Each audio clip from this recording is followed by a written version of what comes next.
दोस्तों नमस्कार, स्वागत है आप सभी का एमसीए विद सुनील में। दोस्तों आज हम डिस्कस करेंगे कि हम किसी सेंटेंस में सब्जेक्ट, ऑब्जेक्ट और वर्ब की पहचान कैसे कर सकते हैं। तो चलिए बिना किसी देरी के शुरू करते हैं दोस्तों। तो देखिए, जो एक सेंटेंस होता है वो मुख्यतः तीन चीज़ों से मिलकर के बनता है दोस्तों। पहला तो है सब्जेक्ट, दूसरा है वर्ब और तीसरा है ऑब्जेक्ट। इन तीनों चीज़ों से मिलकर के एक सेंटेंस बनता है दोस्तों। तो किसी सेंटेंस में हम इन तीनों की पहचान कैसे करेंगे वही हम आज सीखेंगे। शुरुआत करते हैं दोस्तों हम सब्जेक्ट से, ठीक है।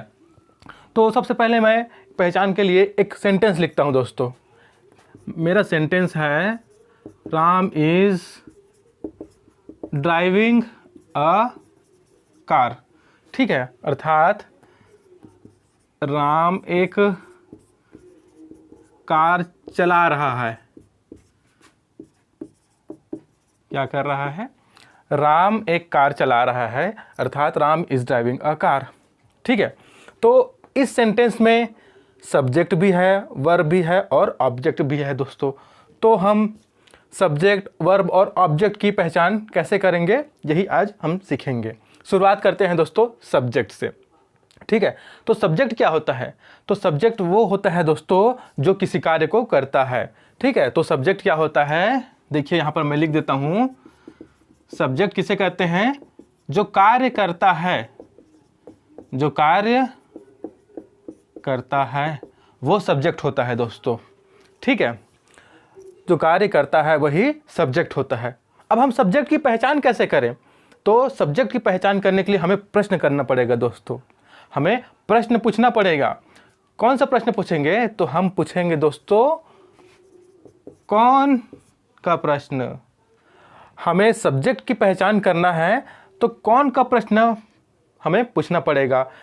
कौन का या फिर किसने, ये दोनों प्रश्न हमें सब्जेक्ट की पहचान के लिए पूछना पड़ेगा दोस्तों, ठीक है। क्योंकि ये जो दो शब्द हैं, जो क्वेश्चन ये बनाएंगे उससे हमें जो आंसर आएगा वही होगा हमारा सब्जेक्ट, ठीक है। देखिए हमारा सेंटेंस क्या कह रहा है। हमारा सेंटेंस कह रहा है कि राम एक कार चला रहा है, ठीक है। अब इससे हम प्रश्न बना सकते हैं कि कौन कार चला रहा है ना। हम क्या प्रश्न बनाएंगे? कौन कार चला रहा है। तो कौन का आंसर क्या आएगा दोस्तों? कौन का आंसर आएगा राम। कौन का आंसर क्या आएगा? राम, क्योंकि राम ही तो कार चला रहा है ना। तो हम पूछ रहे हैं कि कौन कार चला रहा है, तो कौन का आंसर आ रहा है दोस्तों? राम। तो राम क्या हो जाएगा यहाँ पर? सब्जेक्ट हो जाएगा दोस्तों, ठीक है। तो जब भी आपको सब्जेक्ट समझ में नहीं आ तो आप क्या करोगे? कौन या किसने का प्रश्न करोगे, ठीक है। तो आपको आंसर मिल जाएगा। जैसे एक और एग्जांपल देता हूं। मोहन इज बीटिंग सोहन, ठीक है। मोहन इज बीटिंग सोहन, अर्थात मोहन सोहन को मार रहा है, मार रहा है, ठीक है। अब इसमें एक प्रश्न करते हैं कि कौन का, ठीक है। तो हमारा सेंटेंस है मोहन सोहन को मार रहा है। तो हम क्या प्रश्न कहेंगे कि सोहन को कौन मार रहा है। सोहन को कौन मार रहा है। देखिए दोस्तों इसमें दो नाम आ गए हैं, तो आप कभी कभी कंफ्यूज हो जाओगे कि नाम है तो इनमें से सब्जेक्ट कौन सा है। तो हमारा इसमें हेल्प आउट करेगा हमारा प्रश्न कौन, ठीक है। तो हम प्रश्न करेंगे कौन मार रहा है। तो देखिए इसमें कौन मार रहा है दोस्तों? इसमें मोहन मार रहा है, ठीक है। तो मोहन मारने का कार्य कर रहा है दोस्तों। तो जो कार्य करता है वही तो होता है सब्जेक्ट, है ना। देखिए इसमें राम क्या कर रहा है? चलाने का कार्य कर रहा है। किसको? कार को। तो ये चलाने का कार्य कर रहा है राम। तो इसमें राम कार्य कर रहा है, इसमें मोहन कार्य कर रहा है दोस्तों। क्या पर मोहन मारने का कार्य कर रहा है ना। तो सब्जेक्ट क्या हो जाएगा? इसमें राम सब्जेक्ट हो जाएगा दोस्तों और इसमें मोहन सब्जेक्ट हो जाएगा, ठीक है। तो जब भी आपको कंफ्यूजन हो जाए कभी सेंटेंस में कि इसमें सब्जेक्ट कौन सा है, तो आप सीधा एक प्रश्न कीजिएगा कौन का या किसने का, ठीक है। कौन का या किसने का, सबसे ज़्यादा आप कौन का यूज़ करेंगे उससे आपको क्लियर हो जाएगा कि सब्जेक्ट क्या है दोस्तों। तो सब्जेक्ट वो होता है जो किसी कार्य को करता है, अर्थात करने वाला जो होता है वो सब्जेक्ट होता है दोस्तों, ठीक है। इसके लिए हमें क्या करना है? कौन या किसने का प्रश्न करना है दोस्तों, ठीक है। कौन या किसने, ये प्रश्न करना है। इससे हमें सब्जेक्ट का पता चल जाएगा दोस्तों। ठीक है, चलिए अब आगे बढ़ते हैं वर्ब पर।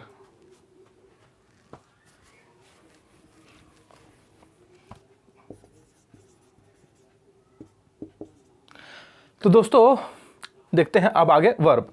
तो वर्ब दोस्तों दो प्रकार के होते हैं। वर्ब क्या होते हैं? दो प्रकार के होते हैं। पहला तो होता है हेल्पिंग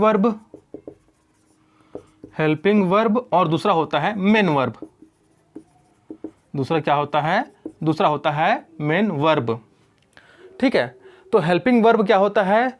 तो हेल्पिंग वर्ब वो होता है दोस्तों जो कार्य के समय को बताता है। ठीक है, कार्य का समय जो बताता है वो होता है हेल्पिंग वर्ब।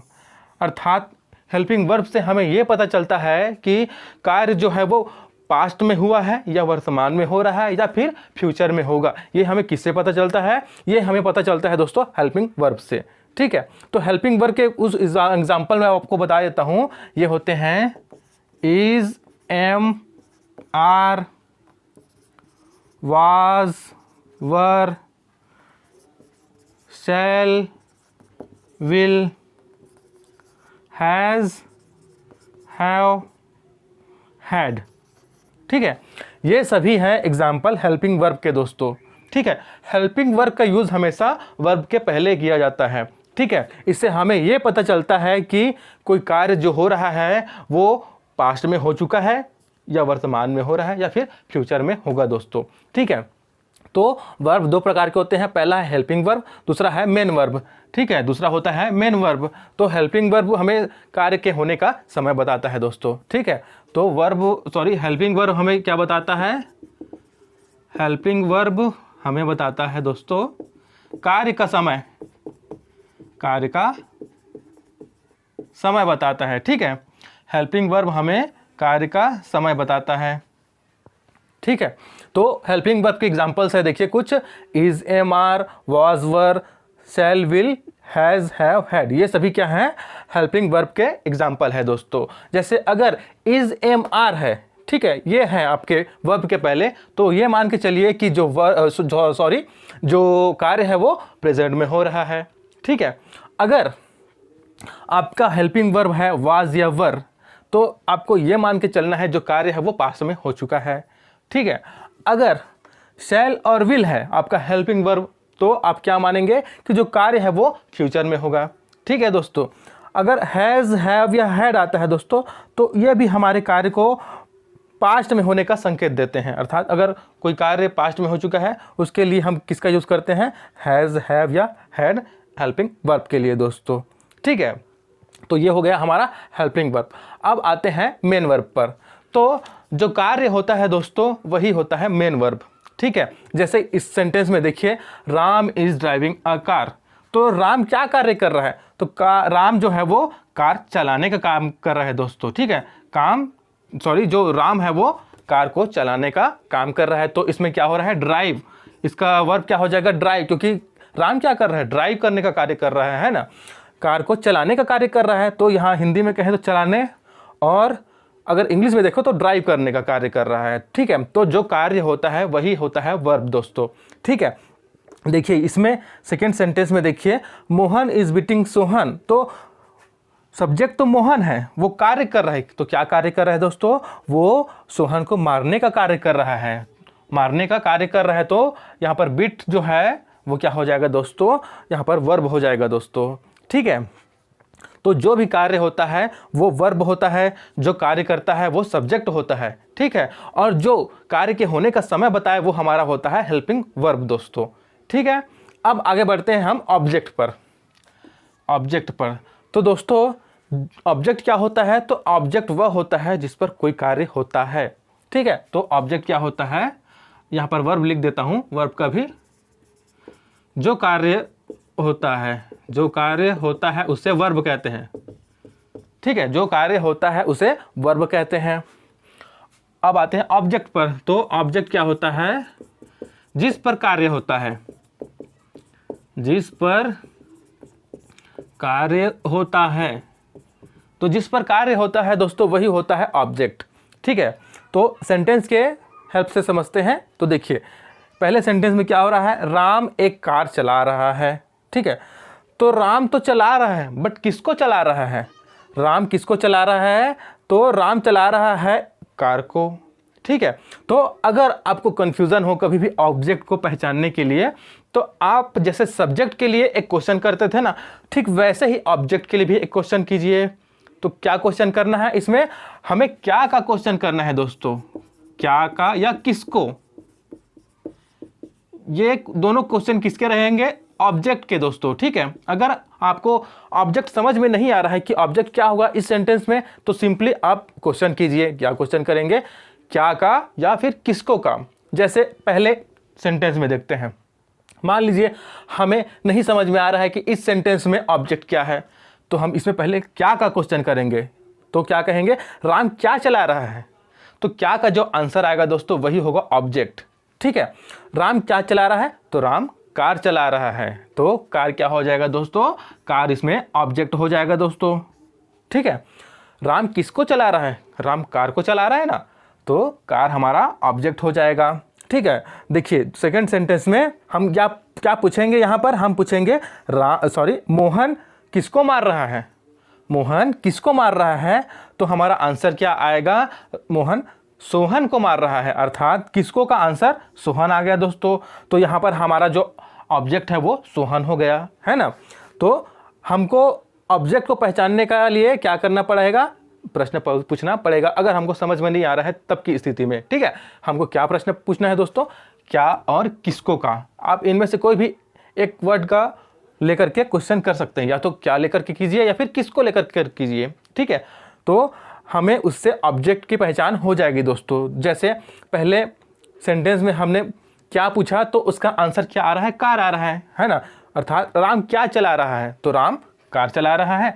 तो क्या का उत्तर किस में आया? कार के रूप में आया, तो कार हमारा ऑब्जेक्ट हो गया।